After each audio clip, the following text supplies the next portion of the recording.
Tekrar hoş geldiniz. Kongremiz Denizbank Yatırım Hizmetleri grubunun katkılarıyla gerçekleşen Dönüşüm Ekonomisinin Müşterileri başlıklı oturumumuzla devam ediyor. Öncesinde kısa bir videomuz var. Hep birlikte izleyelim.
Denizbank Yatırım Hizmetleri grubuna tekrar teşekkür ediyoruz. Dijital dünyada müşteri nasıl bir vitrine bakıyor? Pazarlamanın yeni oyuncakları neler?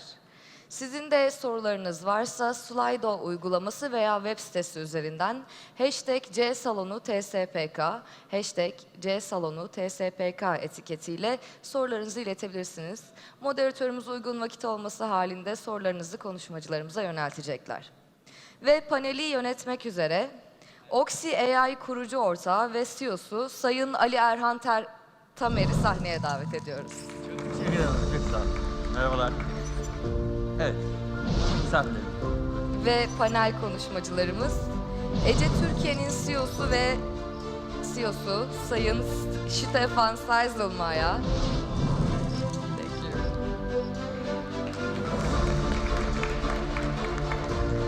TradeSoft danışmanı Sayın Kürşat Alparslan, Facebook Türkiye Ülke Direktörü Sayın Derya Matraş ve Sprinkle Group CEO'su Sayın Alexander Wallin. Keyifli oturumlar dileriz.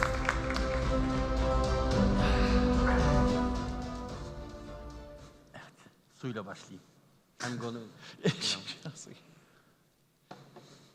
I'm firstly going in Turkish to explain Please. that. Yes. Okay. Biz sunumu birazcık böyle etkileşimli yapacağız. Böyle çok böyle 4 soru sordum. 4 kişi de cevaplasın sırayla ziyade. Böyle biraz daha böyle hani soru cevap yapalım. Böyle birlikte tartışalım istiyoruz. O yüzden bir kısmı Türkçe, bir kısmı İngilizce olamayacağı için bu seansı İngilizce geçeceğiz müsaadenizle.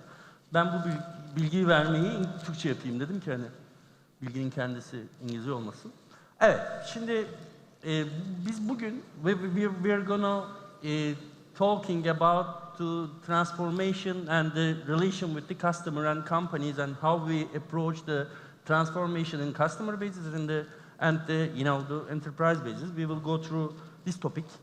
So I'm the first question. I will ask a first question, then we maybe go through with the engagements and the discussions. We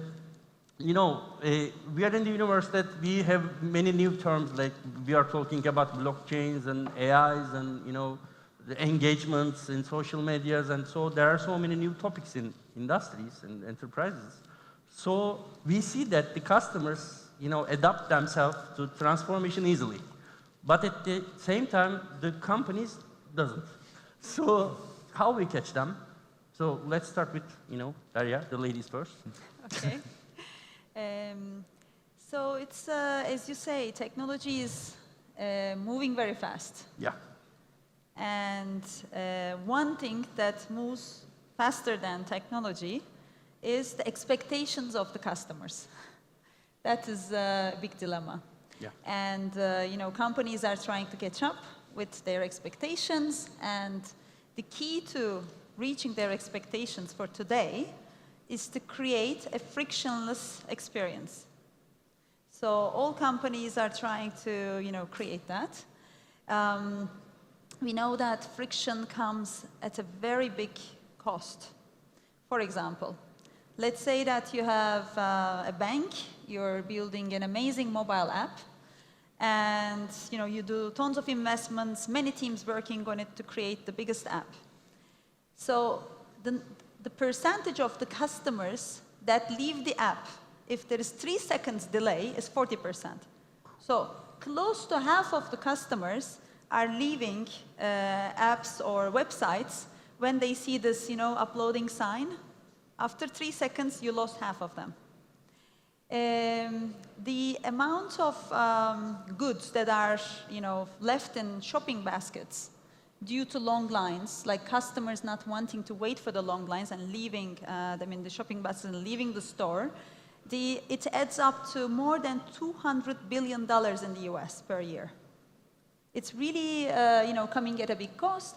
And it's not only important that you deliver this, frictionless service to your customers, but it's important like how you do it compared to your competitors. Yeah. Because your competitors set the bar. So that's the challenge that the companies are going through. You asked like how to deal with that. I guess making the companies obsessed about customer experience, obsessed about creating a frictionless experience. And that's today, from a consumer, from a B2C business perspective, that today happens on mobile. So companies need to meet customers where they are, and today they are in mobile, tomorrow they will be in AR, like in different places, but we need to not think about mobile experiences as, something that we design separately. We shouldn't have like mobile teams, but mobile should be at the center of what we do, and we build the entire experience around that. So that's, a different approach to having. If you think about it, in the past, like internet businesses was like that too. Like we would have like different channels to deal with internet. Now it's like embedded into everything. Yeah. So we should create a company culture that is moving fast, that is empowering people, and then having the culture obsessed about like creating the best customer experience from customer service, not only on point of sales, like in IT, in after sales, like in every parts of the value chain that we are touching the customer, it has to be seamless, and that's going to be the key enabler for companies catching that. Thanks. And I think that Derya mentioned there is a digital data that you can understand your customer, and you see the changes, how they behave to clients and to enterprises. Do you see the same approach or same behavior in your offline world? Yeah, thank you for the question. I fully agree with you. I'm sitting here a bit like old industry. Yeah? I'm the guy for concrete, representing shopping centers. So just that maybe we're not as known B2C as ECE. We are developing and managing shopping centers. In Europe, we have 200 shopping centers, 10 here in Turkey. But it's an old industry, but having the same challenges, having the same transformation process. And I will tell you a bit maybe also how complicated it is. We have, one thing is, of course, communication to the customer has changed completely to what was happening 10 years ago. And of course, that you use Facebook and Twitter, this is completely normal. This is basic already, but it gets much more challenging. And on top, the customer expectation has changed tremendously. So what I see, we will change from pure shopping centers to platforms. And I think you define yourself as a platform where you just invite people to meet and enjoy their time and having good experience, right? And that's exactly what's happening in shopping centers. So we will still have as a core retail, as our core business, but we have to add a lot of other functions. So we add, of course, dining, obviously, entertainment.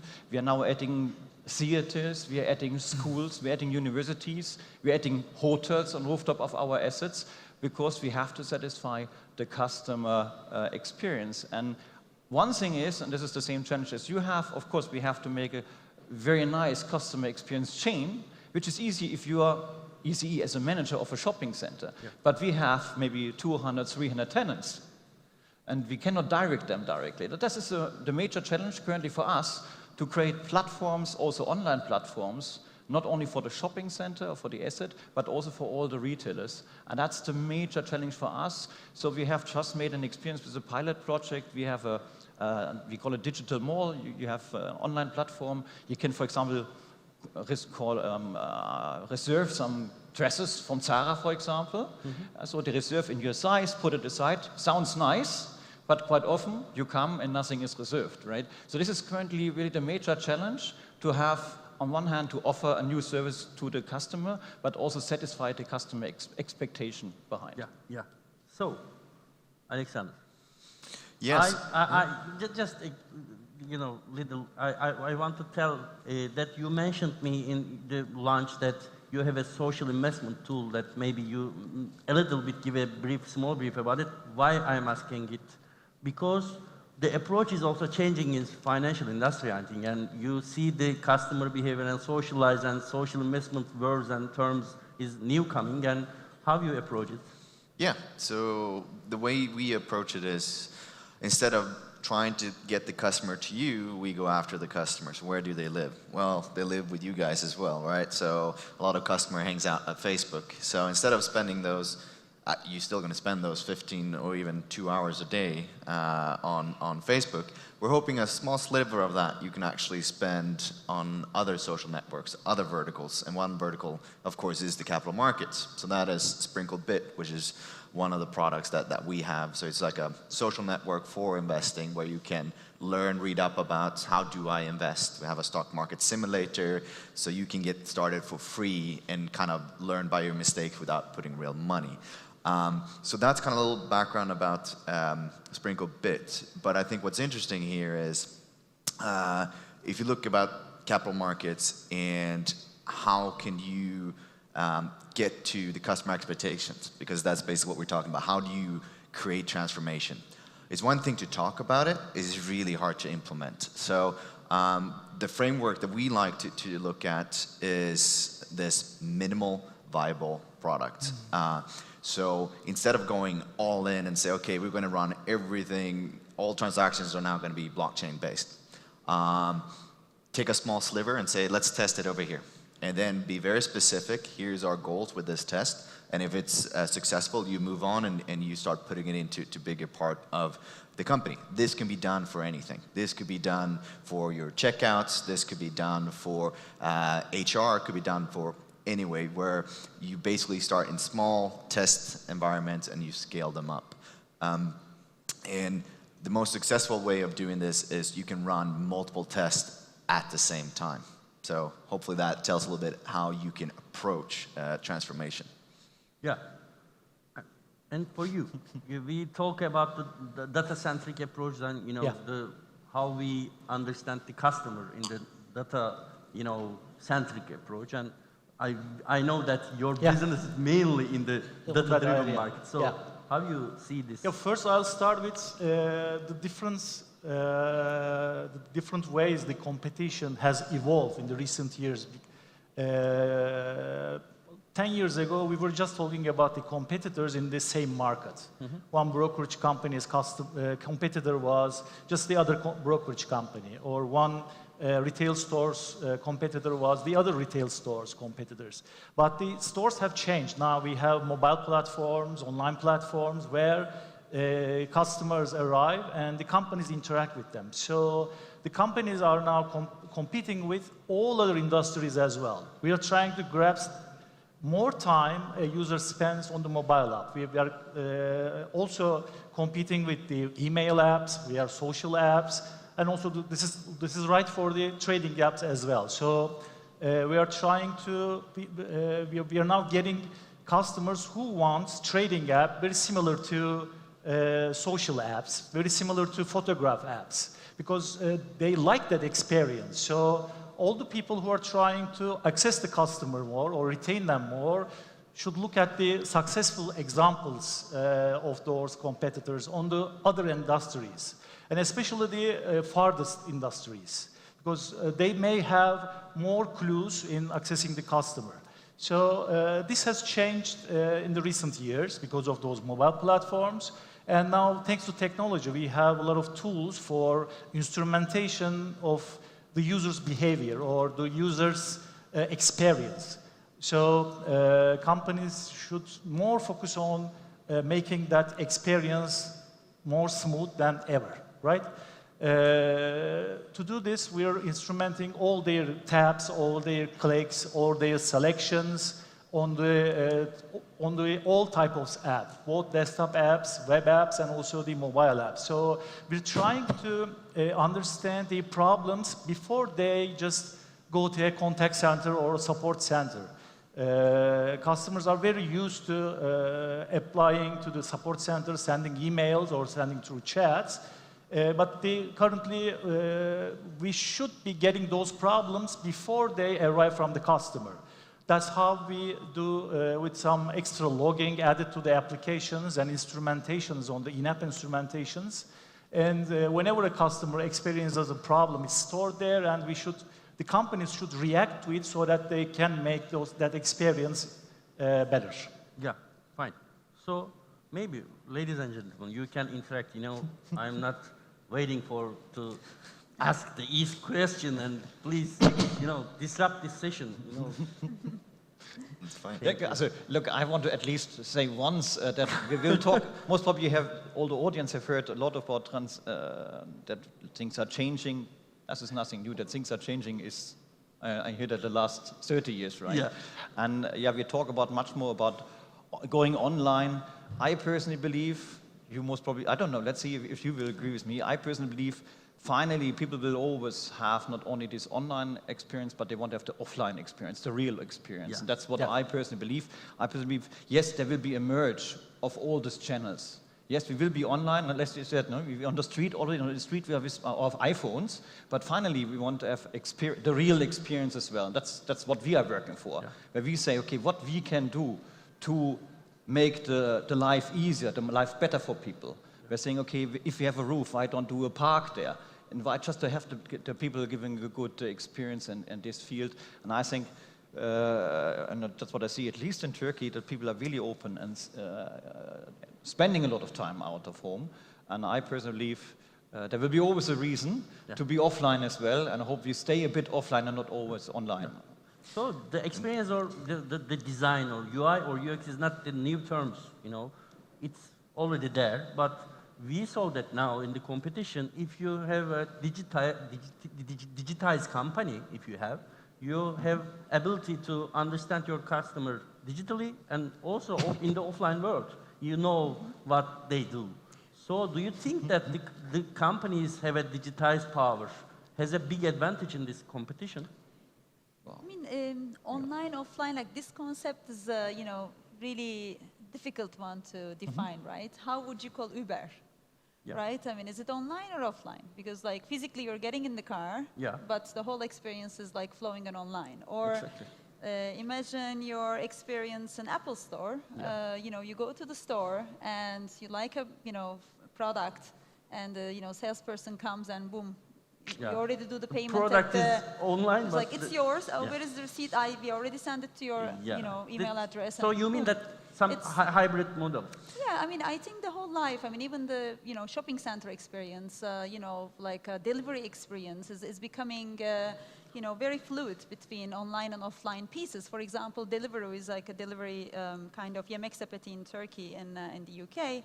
I mean, you can track, where the rider is. So you know, like, in how many minutes he is going to ring your bell because your bell is not working or you're not at home yet and like you're trying to get. So although it's a physical experience, it's have a lot of online component in it. So I think, when we, that's why I keep on emphasizing on the customer experience. Like, we should look not from our eyes on like how we organize our companies, like online, offline, but we should more look from like customers' eyes on like what are the steps that they are going through and whether am I making that step like seamless for them. Yeah.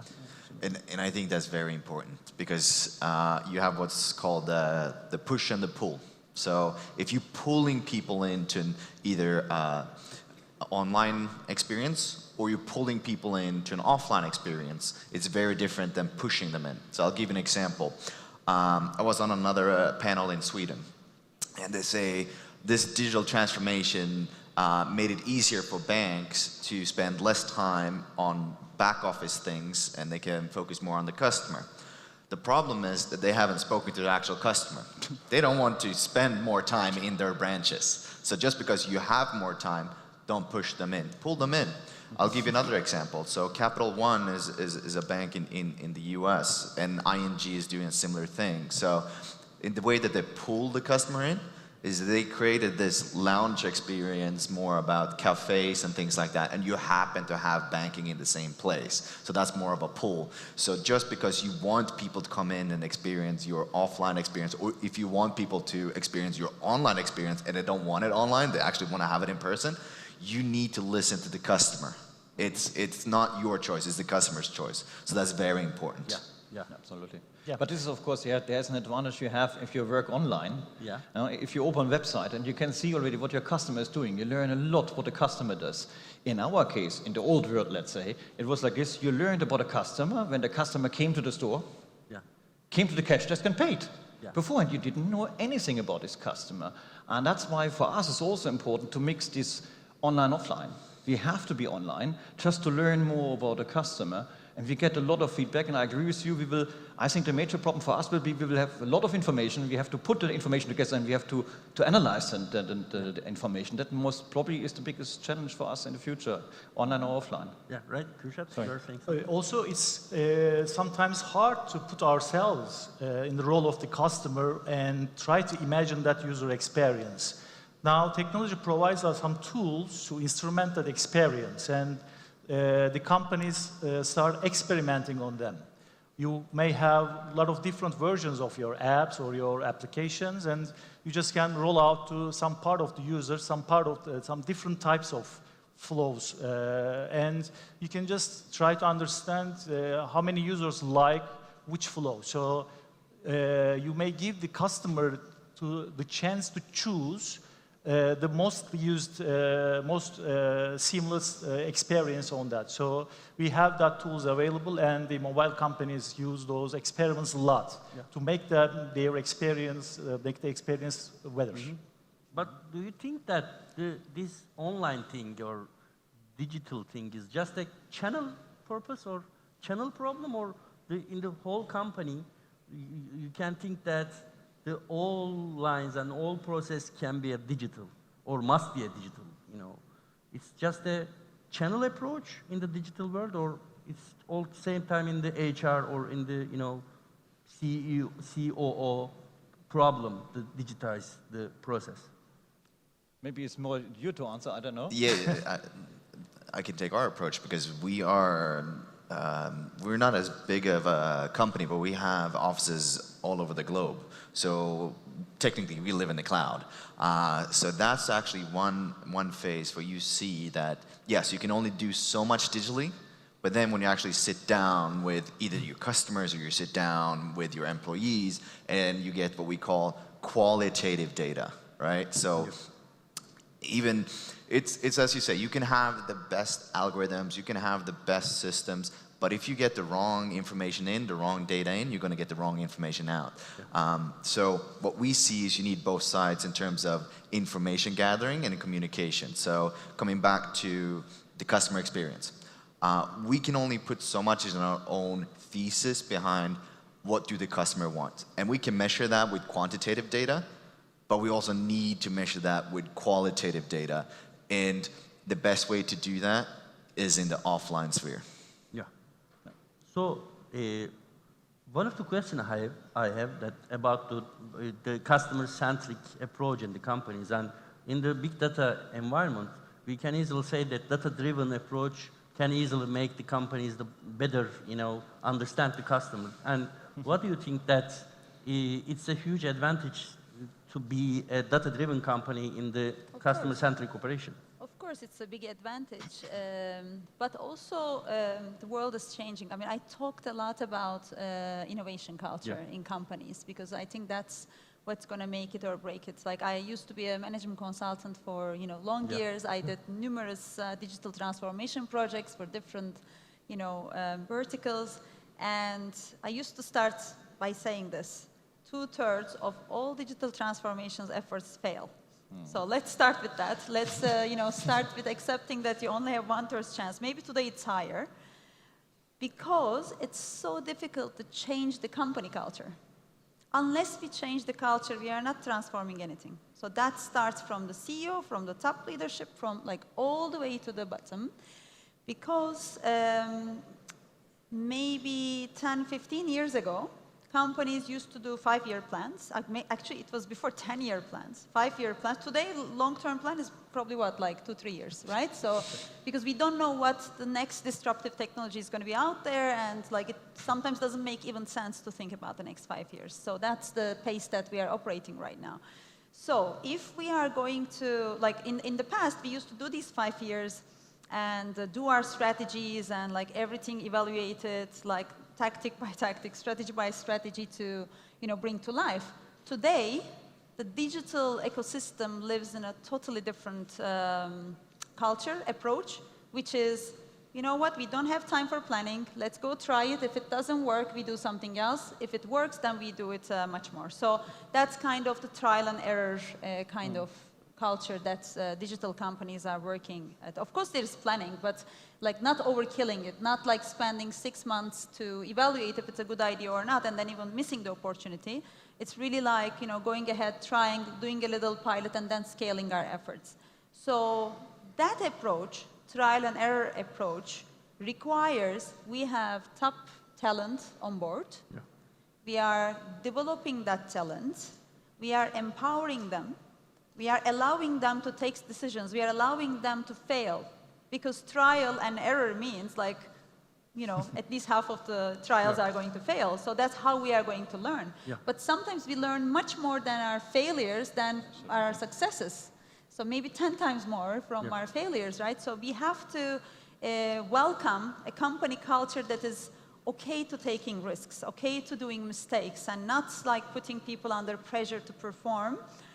Rather than like communicating them clear goals and empowering them, and then it's like the new style servant leadership.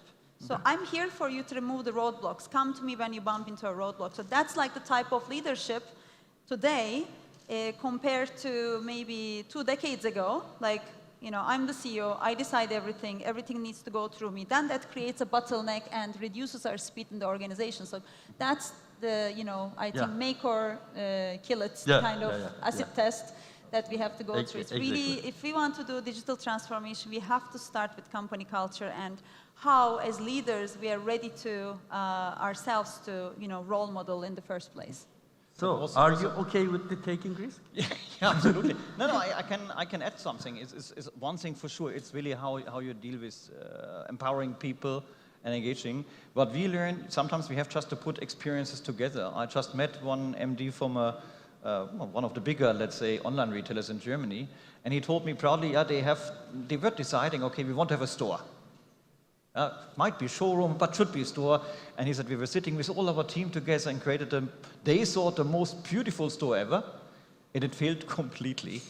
So he said, we had to understand, we had all this information, we know our customer, they know much more than usually we do from our customer, they knew everything, but still, the fit out of the store was just not sufficient. So what we now do with them, that's why I cannot tell you the name, we are currently preparing a joint venture with him.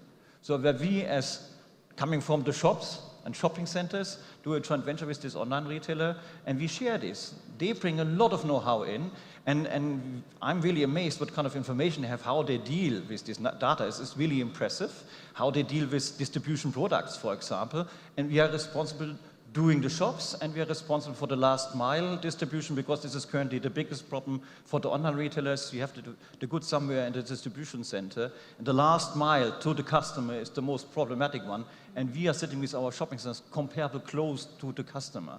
So we are currently putting these things together, and I think we will soon announce this joint venture, and I think, yes, we have to change the mentality in the company, but we have also to be open. I tell you, like 20 years ago or 15 years ago, when you talk with retailers or with shopping center owners and they heard about online retail, they didn't want to listen even. They ignored it. I mean, it's like, nah, this cannot work. This cannot work, yeah? Thanks for this has changed. So now we are much more open to talk with the online retailers and with people working with the data on one hand, and they are much more open to cooperate with us. And I'm sure we will have Amazon stores. We might have Facebook stores. Facebook lounges, for example. This all might come, because I think it will really mix up, because people want, as you said, the online and the offline experience, and I agree fully with you. Sometimes even difficult to say where I'm offline and where I'm online. Yeah, right. Kürşat, I want to change the Okay. discussion to other way. That Maybe before you So- change, I sorry. wanted to add on to that, but I didn't also want to, speak too much, but just, on your point. So Please. when I think we need to define use cases for like offline store experiences and like more online experiences as well, right? So in the past, when I thought about shopping, I would think about, walking on Bağdat Street, meeting a friend, having a coffee, and like looking at the, store fronts, and like it was like a pleasure experience. Today, with mom with 2 kids, and try to go and find like school shoes for them. Like they don't want to stay crying. Like you try to, try the shoe and so on. By the way, like you have to get to somewhere and so on. So it's and then I sometimes show in the conferences. I have a picture with 2 of them sleeping in the IKEA shopping cart because like that's the only time I can do like shop peacefully. So I mean, those were the days, like, walking in, nice shopping streets and having coffee and doing shopping. Today, my, best shopping times are when I put them to bed, 9:30. I'm in my couch and I just, go to my apps to do shopping, like in peace, right? So there is a time for doing that, but there is also still this exploration, discovery, experience element that is, still there. But even if that's the, this exploration and experience element, customers' demands, expectations are increasing every day. So in the past, we wouldn't have a problem with waiting in taxi stand for 45 minutes for a taxi or a bus. Today, when Uber says 8 minutes, we are, utterly frustrated. Like, how come I don't get the Uber in 2 minutes, right? So that's, how we are, our expectations are evolving. And when research show that more than 1/3 of the people think that customer service is deteriorating. Actually, it's improving, but the perception from customer, perspective is that it's deteriorating. So it's really important to pick the use cases and optimize and, perfect that experience through the journey. No, just let me, I agree with you.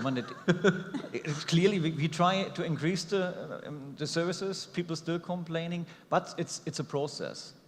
Let's imagine we can decide, if you're a big fashion retailer, you decide today you want to have a showroom. Sounds cool. It's easy to do, honestly. You deliver goods, you make a nice merchandising, sounds somewhat easy. It's not easy, because finally you have to recognize that the sales staff you have was never trained for that. Go to, I don't say any name, but go to any mass market fashion brands and ask the sales staff, okay, what is the new collection about? Just ask. Good luck. Also, there is a way to go. I'm just saying, yes, I really believe we have to improve, and it's good that the customer demands this. And the good thing is we have more communication channels now where customers can tell what they want. And surprise, surprise, 20 years ago, you had to stay in a shopping center and ask, hello, can I ask you some questions? You were like, no, I have no time. Now, you have the social media, and the customers by own will give you a lot of information. What a wonderful world is this. We just have to use it. So, any comments to this? So sorry for buttering. can I now shift the conversation? Okay. So guys, I'm asking Okay. to you, not these. So the question, I see that I have, the AI company, and I see that the new customer is algorithms, for my perspective. So algorithms can understand, decide, or in terms of, the customer. So in your business, specifically, there are huge, mess of data, and Yeah. you already see that algorithm can do everything for clients, and you think that the human in the financial industry is nothing anymore, or? Well, you have to look at it. So in terms of the financial market, and especially when it comes to retail, you have the active and the passive investors. The active always want to be active because you have that thrill, right? You have that innate greed in you. That you think you're better than everybody else when you're trading. That's still going to be there. On the passive side, that's when you have the algorithms. So that's where instead of having people in suits sitting at some bank somewhere telling you should buy this stock because it's great, you now have algorithms saying, okay, we run the sentiment on Sprinklerbit and it tells you should buy this because these are the results. So that is the change on the passive side. So you're still going to have both. It's just difference on the customer segment. Yeah. Yeah, on the financial markets, for the investing, for the business of investing, or the action of investing, let's say, what an investor does is just aggregates all the data from all sources and comes to a decision about whether to invest or not. And this is actually doable in a better way by the algorithms. As soon as the algorithms has access to all kinds of data or sentiment or feeling that a human being can access. So the technical infrastructures and the algorithms now able to grasp most of it, but some part is missing. So that's why human investors are now better than the algorithms. But this is a race, just like Kasparov was beaten by the software chess competition. So I think the algorithms are going to be much better than the human investors in the future. But this is not the only way that we make use of algorithms. Actually, we use algorithms to understand more about the customers and users, how they behave, how they do. That's more appropriate for our companies, now the companies in the capital markets to use for understanding the client behavior better and trying to offer them new alternative investment vehicles or tools or products, so that they have an investment that is more suitable to their needs. That's a more important point for our industry about the algorithms. We need to understand the needs and the objectives of the clients in a better way. That's very doable now with the algorithms, and we should offer them and give them the products that are most suitable to those conditions. And that comes back to what we talked about before about customer experience. One of the key things is the U experience. We call it the U experience. That means that every single customer, every single user comes in and feel like, oh, this was made for me. He knows exactly what type of information I want, when I want it, and that's where algorithm comes in, because not only is it that from your behavior we can learn what you're doing, but then through your touch points, so your social circles, other interactions you've had, we create kind of the you profile. And from there, we can serve you up exactly what you're saying, the right investment vehicles. Yeah. We can serve you up with the right investment news, etc. Do you think any idea for it? So I can skip this question? You can continue. Yeah. The last question I have, and I want to take your comments about, we all have the internal customer, our employees, and we saw that, our internal customer is already transformed themselves in their personal life. They are already using Netflix, Facebook, Twitters, and they already transport, but the companies is not. So what do you think about that? Can we still motivate them to work with us? Again, can you ask it again? What do we think? We can still motivate them to, to work with us? I think in the new generation, something very important, which is perhaps sometimes even more important than the salary or the career prospects, is working for a company with a purpose. Yeah, right. So, Exactly. you know, if this company is like sending X% of the profits to children that are in need, or like solving, you know, global warming or this and that, so that makes a lot of difference to employees like young generation, millennials. And I think that is something that all companies should think about. I mean, it can be in any industry. It can be, you know, working in, you know, any function. But I see more and more that young top talent wants to work for companies that gives them a meaning. So Yeah. the answer to your question is yes, we can still, like, you know, make them want to work with us. I mean, if Yeah. you're on a trading floor, you're not allowed to use like any apps, any messaging, and so on and so forth. I don't think that that's the acid test for the employees, but they want to feel that, you know, what they do every day, maybe like 12 hours a day, is like, you know, adding some meaning to them, you know, also spiritually. Yeah, right. And the funny thing is that we use an old school approach to this new school problem. Let me explain that. It's so if you think about it, most of these ideas or innovation comes from younger employees. The older you get, the more you get comfortable in what you use, right? So how do you spur that and welcome that? It's also two parts. So how do you welcome it, but also you showing that you do welcome innovation and a new type of technology, you can attract these future employees or even your customers. So how do you do this? Well, we went so old school that we actually have a culture manual. You know why? The reason why you have a culture manual is if you don't have it, it's going to be that the manager is going to say, that's a dumb idea, and it stops there. It dies. But if everybody in the company knows, here is our culture, this is what we are about, this is our purpose, and then you start filling in there, our purpose is this is why we do it, this is the best for the customer. Now everybody in the company can say, well, I want to implement this because it's better in the customer for this reason. And all of a sudden, all those micromanaging small managers are not stopping those flourishing ideas. So by implementing such an old school thing as a culture deck helps us to be innovative. Right. Yeah, for us, it's comparably easy, you have to admit.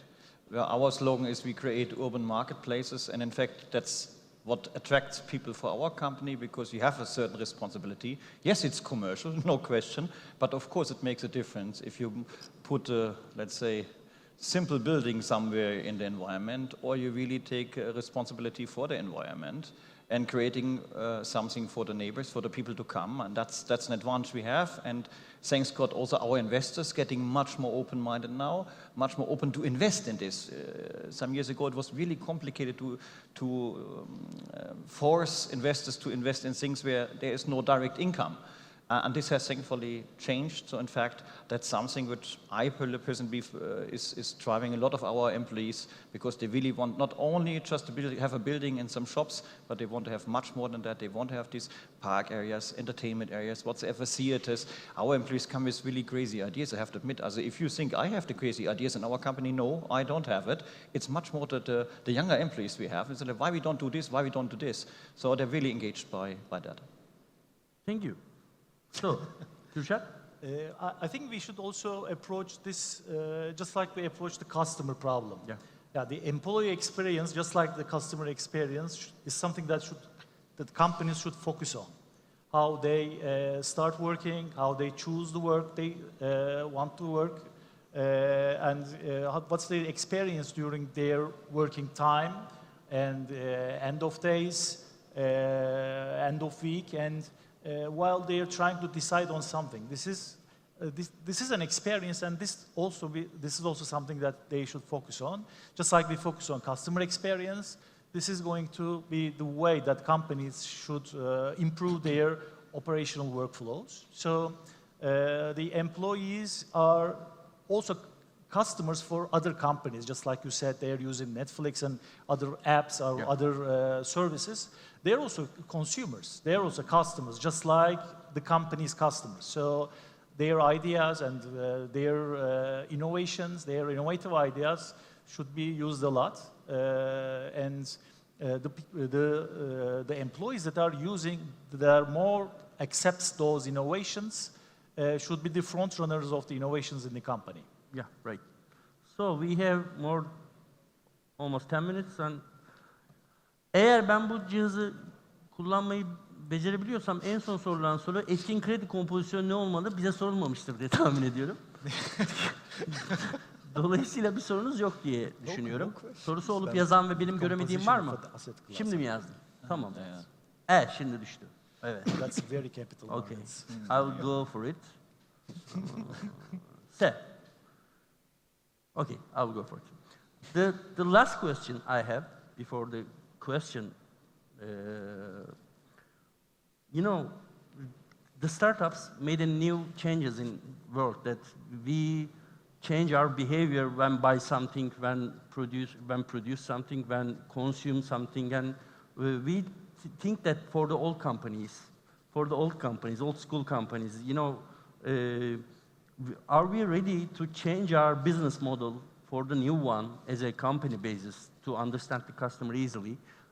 Or no, we will still need the old school companies for old school business models. It will still goes on, and I will just want to take your ideas about it. I'm sorry, I'm looking for you. Yeah, surprise, surprise. You know, not that you stop me afterwards again. No, I think, you know, again, things are changing constantly. This is nothing new. I mean, really, we had to change in retail, real estate, or in real estate in general, you have to change. Look to the hotel industry, how the hotel industry has changed tremendously. Logistics as well. So I think it's a bit like online, offline. It's sometimes really difficult to say what is old school, what is new school. You mentioned also the case where you used the old school approach there. And I think it's a mix. True is, look, if you work for a bigger company, then of course, and you have a startup idea, what we preferably do then with this idea, we have a separate team, even sometimes separate companies to create this startup, and sometimes it fails and sometimes goes back, and if it's successful, then we put it back to our company, to ECS, to the mother company. So sometimes we look a bit old school. Sometimes we have to use the new school approach really for startups. And if they are successful and having the bigger growth parts is maybe done, then we can take it back to the mother company. But it's really difficult to define here a hard split between old and new school. Yeah, I wouldn't call companies like old and new. Yeah. Because I strongly believe that there is a lot that new generation, as you call it, companies can learn from traditional, like 100-year companies, right? I mean, yes, the average lifetime of S&P companies are reducing. I think it's that's a fact. But the ones that are out there, like 100-plus-year companies, are out there for a reason. I mean, many things that smaller companies, startups, like digital natives, we call them, can move fast because their scale allows that. But when you, scale, come to a scale that you are now can compete with more traditional historical companies, suddenly you bump into problems that they bump into. There is a reason why these companies are so slow moving and so on, because there's so many risks that they need to manage, that they have to put so many processes in place and so on. So immediately, when these startups scale up quickly, they bump into problems also that traditional companies are going through. And definitely, at least even with Facebook, I see that there's a lot of transition. We have a lot of leaders coming from these big companies, and we have a lot to learn from their hundreds of years of experience. Yeah. And at the same time, there is many things, especially about the culture part, that the traditional companies can learn about from digital natives. I think it's it's both ways. And just one final point to that. How do you do this transition? We have a really good example of one of the biggest companies of the world. A lot of people don't know that Apple, they were this close to go bankrupt. Microsoft came in with, I think it was a $150 million loan, and they kept them alive. And from that, they learned a lot of things. They need to make a drastic decision of scaling down the whole product line, so we narrowed it down. That was the first thing that was pushed innovation. The next thing was kill your darling. they were making billions on billions on selling iPods, right? That was one of their biggest hits. And then they came out with iPhone. They know that as soon as they roll that out, iPod is dead, right? But if they don't do it, somebody else will do it. So a lot of companies have been around for a long time that's comfortable. They see something coming around the corner. They think they can squeeze enough out of this cash cow, but then somebody else comes and takes the market. So be willing to understand where the market is going and kill your darlings. And this is also something that telecom companies went through. I remember it was the beginning of 2000s. We were serving a lot of telecom companies. And at that time, 95% of the revenues were coming from voice. Yeah. So the more data they introduced, like more cannibalization it would have been from voice services. But it's either, like as you said, somebody else coming and disrupting them, or they disrupt themselves, which would be more controlled. So that's the same story in the telecom industry that happened. And today, probably majority of the revenues are coming from data. Yeah. And the ones that moved faster, the ones that disrupt themselves, like more than others, like managed to create a competitive advantage.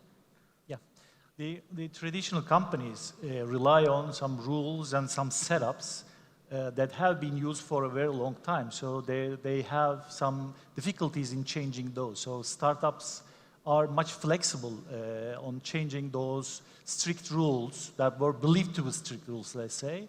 They are changeable as the startups start changing it. And in the capital markets, that's harder compared to the other industries because of the regulation, high level of regulation there. But still, we have a lot of fintech startups, either in Turkey and in international markets, who are trying to change the way the traditional brokers, traditional banks work. So they are trying to put some features and enhance those features to provide a super service about that feature. Just like a company comes up and says, I have a very good algorithm that can provide advice, that's a robo-advice. And now the traditional companies start working with those companies. Yeah. Of course, there are some companies that try to kill the business of the brokers, just like Robin is trying to take no commission, which is the only point that the broker gains money from, and they're trying to make it zero. So that's very, very controversial thing for a broker. To receive no fee for a broker. But it has been, I think, about 5 or 7 years Robinhood is in place, and now people are very used to it. And traditional companies also trying to change their business model around taking zero commission, but trying to provide another service for this. So the flexible fintechs and the other startups are pushing the traditional companies to change their business models so they can adapt. Yeah. So if they don't do it, just like you said, somebody else is going to do it. Yeah. I have the last small question. I will hybrid your question with my question. The human use the data or patterns to decide for something, and the algorithms use maybe the different types of patterns to make the same decision. So what do you think this comparison, who are going to win this war on the, in the financial industries maybe? So that it all depends on the amount of data available. If you are in a data-rich environment, just by the short amount of time it will take for you as a person or persons to compute this data is too long, so the algorithm will win that. If you're playing a space where there's very little data, the human will win that race. So it all depends on, is a lot of data available? I'll go for the algorithms. If there's not a lot of data available, I'll go for the human. So I'll give you an example. If you're trading the public markets and you do high frequency tradings, and if you do day trader as a human, the algorithms will win. They'll be more profitable. If you go out and you do private investments in private companies like private equity, I think the human will win over the algorithms. So you are saying that we need still big data to let the algorithms make everything? Yes. Yeah. So, anyone? Yeah, actually for success in investing or appropriate decision making in the investment industry, let's say, we need to have 3 things: the intelligence, the speed, and the data. So as I said, while you are deciding during investments, you gather all the information from all your surroundings, just like the things you see, things you hear, things you talk to your colleagues, and you phone some of your friends and to ask something, and then you just all aggregate all that information to decide on something for investment. So the data is very important for those algorithms. And the completeness of this information is not adequate at the moment for the algorithms to grasp everything, just like a human investor does. So we need to spend more time on aggregating that data, making that data structured so that the algorithm can make use of it, so that there are some companies who are trying to extract sentiment from the social environments to put those sentiments into their decision-making procedures for investment. So we are propagating on that dimension to make all the available data structured so that investment algorithms can make use of it. Thank you guys, thank you ladies, and we are done. Do you have anything? I just want to thank all of you for allowing us to have it in English. Otherwise, I would not understand anything. So, blame my bad Turkish for this being in English. But thank you. Derya, you have? No, you have? No. I'm fine, thank you. Hayır, benim de yok. Teşekkür ediyoruz geldiğiniz için. 2 dakika önce bitirerek tarihe geçtik herhalde bütün etkinliklerde. Teşekkür ediyoruz. Panelistlerimize teşekkür ediyoruz. Şimdi bugünün adına kendilerine İzmir'de dikilmiş fidanların sertifikalarını takdim etmek üzere Denizbank Özel Bankacılık ve Yatırım Grubu Genel Müdür Yardımcısı Sayın Doktor Cem Önenç'i sahneye davet ediyoruz.